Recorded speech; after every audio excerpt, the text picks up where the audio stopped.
ओडिशा खाद्य महोत्सव 2025 एडको प्रदर्शनी पड़िया डिसेम्बर 23 रु 29 जाए अनुष्ठित हेब पारंपरिक खाद्य महोत्सव। विश्व ओडिशा परिवार पक्षरु प्रथम थर पर आयोजित होईछि खाद्य महोत्सव। तेबे महोत्सव पूर्व आज प्रदर्शनी पड़िया भूमि पूजन अनुष्ठित और राज्यर विभिन्न जिलार महिला माने एही महोत्सव में निजर रंधाशालार खाद्य को परसिबे। मोट 140 स्टल रे ओडिशार समस्त प्रकार पारंपरिक खाद्य को राजधानीवासी एठारे उपभोग करने सह निजर घर को मध्य किणे नहीं पारिबे। खाली सेतिकी नुहे सकाळ 10टारू आरंभ होई राति 10टा पर्यंत चलिबाकु थिबा एही महोत्सव रे राज्यर फूड ब्लॉगरठारू शेफ माने रोषेईर पारंपरिक प्रणाली एवं वर्तमान नुआ टेक्निक को बुझाइबे। संध्यारे खाद्यर पसरा सहित सांस्कृतिक कार्यक्रम को उपभोग करिपारिबे राजधानी बासिंदा। एही महोत्सव रे ओडिशार समस्त पारंपरिक खाद्य उपलब्ध।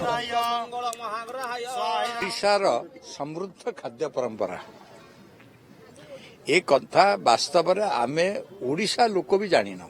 प्रथम थर आमे प्रचेष्टा करूछु जे मयूरभंज रु मालकानगिरी पर्यंत एवं नुआपड़ा रु केन्द्रापड़ा पर्यंत ये अंचल रे जो आमर खाद्यर विविधता अच्छी से विविधता को गोटे जगार परिवेषण करने एवं सेटा हूँ आमर ये 3 नंबर प्रदर्शनी पड़िया जो आज आप उपस्थित होती एवं यहीटा 23 तारीख रु 29 तारीख पर्यंत चलो।